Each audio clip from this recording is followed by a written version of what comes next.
Hai semua, selamat kembali ke online classroom Cikgu Teo.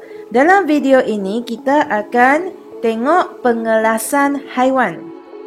Seperti yang kita sudah bincang dalam video yang sebelum ini, organisme bermaksud benda hidup. Benda hidup boleh dikelaskan kepada dua kumpulan yang besar, iaitu haiwan dan tumbuhan. Dalam video ini, kita hanya akan tengok pengelasan haiwan.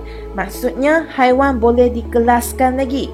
Dikelaskan maksudnya kita boleh bahagikan haiwan-haiwan yang berbeza ke dalam kumpulan yang berbeza. Okay? So, dua kumpulan besar yang haiwan boleh dikelaskan adalah invertebrata dan vertebrata. Apakah maksud invertebrata dengan vertebrata? Sila ingat, invertebrata bermaksud haiwan yang tidak ada tulang belakang. Manakala vertebrata bermaksud haiwan yang ada tulang belakang. Okey, jangan lupa ya. Sekarang kita tengok invertebrata dulu. Invertebrata ni boleh pula dikelaskan kepada yang ada kaki dengan yang tidak ada kaki. Invertebrata yang ada kaki boleh dikelaskan kepada 3 pasang kaki dan lebih daripada 3 pasang kaki. Okey, maksudnya haiwan ini ada kaki tapi tidak ada tulang belakangnya, invertebrata. Okey, Cikgu Teo nak tanya, 3 pasang kaki ini berapa kaki sebenarnya? 6 kaki ya, 1 pasang 2 kaki. Okey. Seterusnya, invertebrata yang tidak ada kaki pula, kita tengok badan dia. Sama ada badan dia bersegmen atau tidak bersegmen. Jom kita tengok beberapa contoh invertebrata yang berkaki. Bagi invertebrata yang ada 3 pasang kaki ataupun 6 kaki adalah seperti berikut. Kupu-kupu, lipas dan semut. Cuba tengok. Haiwan ini semua tidak ada tulang belakang. Sebab tu dia tergolong di bawah invertebrata dan dia ada kaki, 3 pasang kaki. Okey. Macam mana pula dengan invertebrata yang ada lebih daripada 3 pasang kaki? Kita ada belangkas. Boleh tengok gambar di bawah ni ada lebih daripada 6 kaki. Okey. Laba-laba, udang, lipan dan kalajengking. Semua ini tidak ada tulang, ada lebih daripada 6 kaki. Okey. Seterusnya, kita nak tengok pula invertebrata yang tidak ada kaki. Maksudnya haiwan yang tak ada tulang, tak ada kaki. Kita nak tengok badan pula ya. Okey. So, invertebrata yang badan bersegmen. Okey, badan bersegmen. Contoh, cacing tanah. Tengok apa maksud cikgu bila cikgu kata badan bersegmen. Okey, sini ada gambar tengok. Yang ada sekerat-sekerat ni. Itu maksudnya segmen lah. Okey, so cacing tanah ni badan dia bersegmen. Dia tak ada kaki dan juga dia tak ada tulang. Cacing pita. Cacing pita ni duduk di mana? Dalam usus manusia. Setengah orang ada ya. Doktor akan bagi ubat supaya cacing pita ni boleh dibuang. Okey, dan juga lintah. So, semua contoh di sini tak ada tulang, tak ada kaki. Badan ada segmen. Macam mana pula dengan invertebrata yang badan dia tidak bersegmen? Contohnya, buran, karang laut, planaria, span dan siput. Tahu tak apa benda span ni? Siapa pernah tengok SpongeBob SquarePants?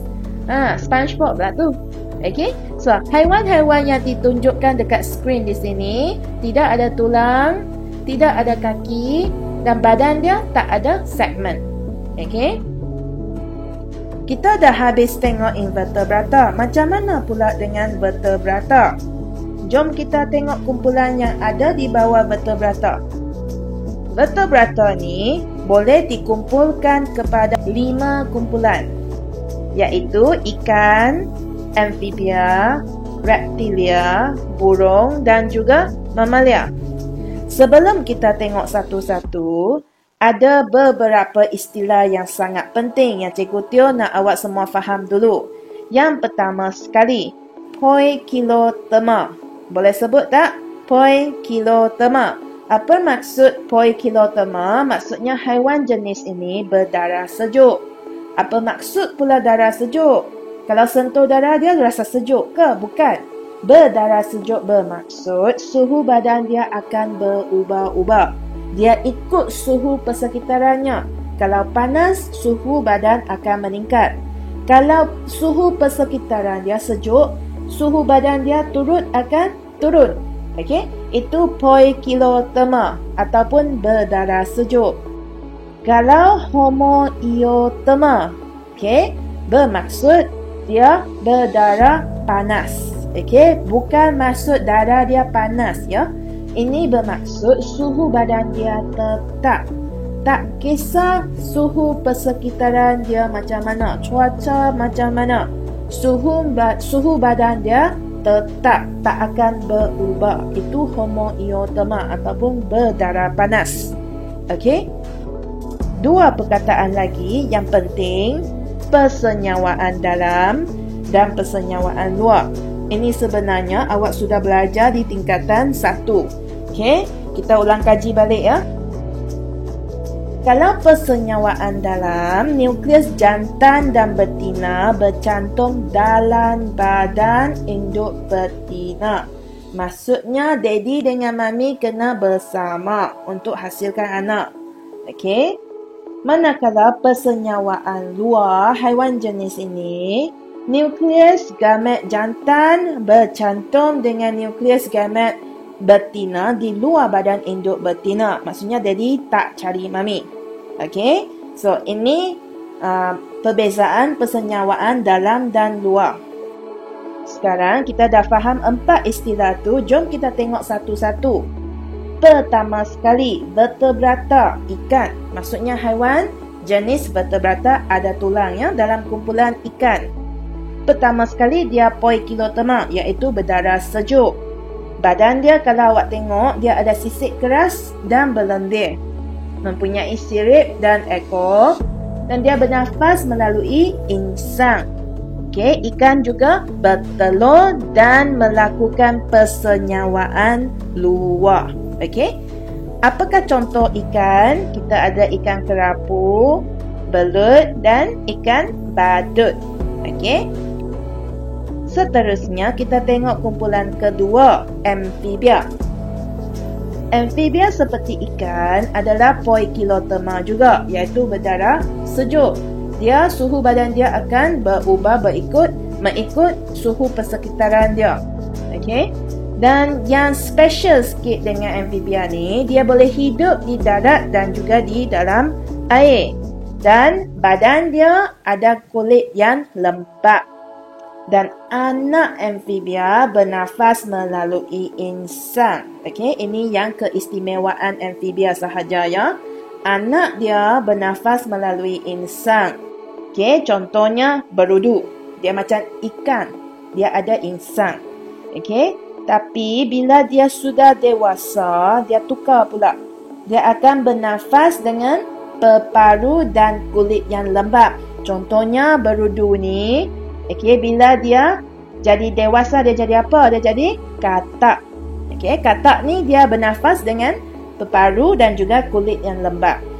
Okey, dan amfibia akan hasilkan telur berlendir dan tidak bercangkerang. Contohnya, cikgu tunjuk gambar telur katak. Okey, tengok. Telur dia tidak ada cangkerang dan dia berlendir. Okey. Dan amfibia melakukan persenyawaan luar seperti ikan juga. Okey. Contoh lain untuk amfibia ada kodok dan salamander. Okey. Kumpulan ketiga, reptilia. Reptilia sama juga poikiloterma, iaitu berdarah sejuk. Okey, menghasilkan telur yang bercangkerang. Bernafas melalui peparu. Dan badan dia bersisik dan berkulit keras. Melakukan persenyawaan dalam. Okey. Contoh ada penyu, ular, buaya dan juga iguana. Okey. Kumpulan keempat, burung. Ini lain sikit, dia Homoeotoma. Burung ni berdarah panas. Suhu badan dia tidak akan berubah. Okey. Badan dia dilitupi dengan bulu pelepah. Okey, dia nafas melalui peparu.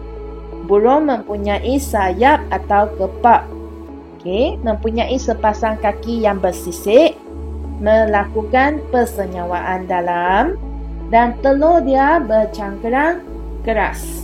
Okey, so kita tengok contoh burung raja udang, burung hantu, itik, ayam, semua ni dalam kumpulan burung. Yang last sekali, kumpulan mamalia. Mamalia juga Homoeotoma, iaitu berdarah panas. Suhu badan dia tidak berubah. Badan dia dilitupi oleh bulu dan rambut.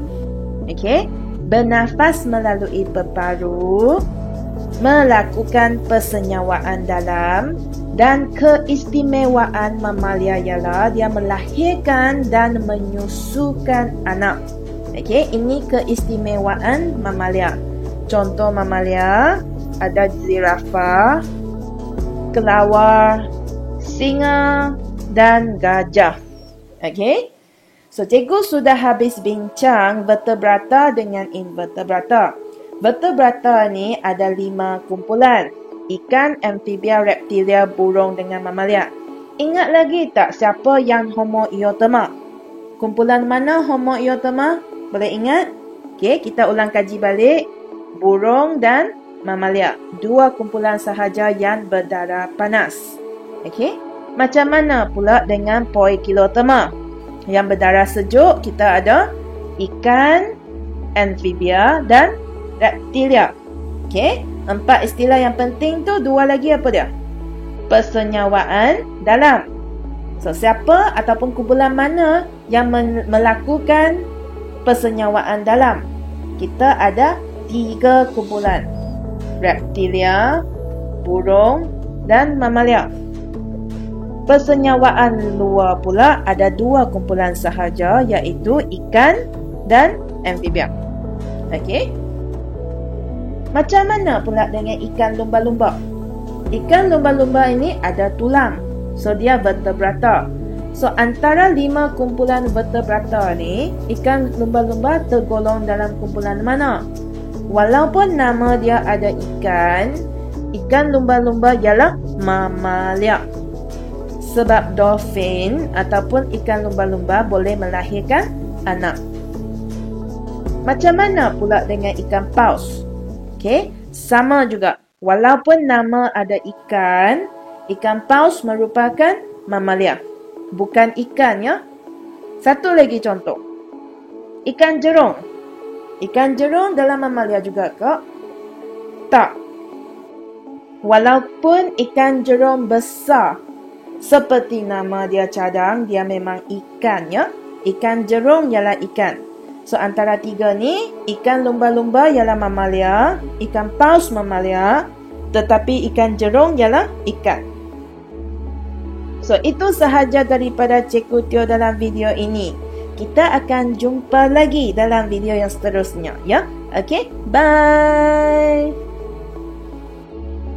Kalau awak telah belajar sesuatu yang baru hari ini, jangan lupa untuk like dan subscribe, ya.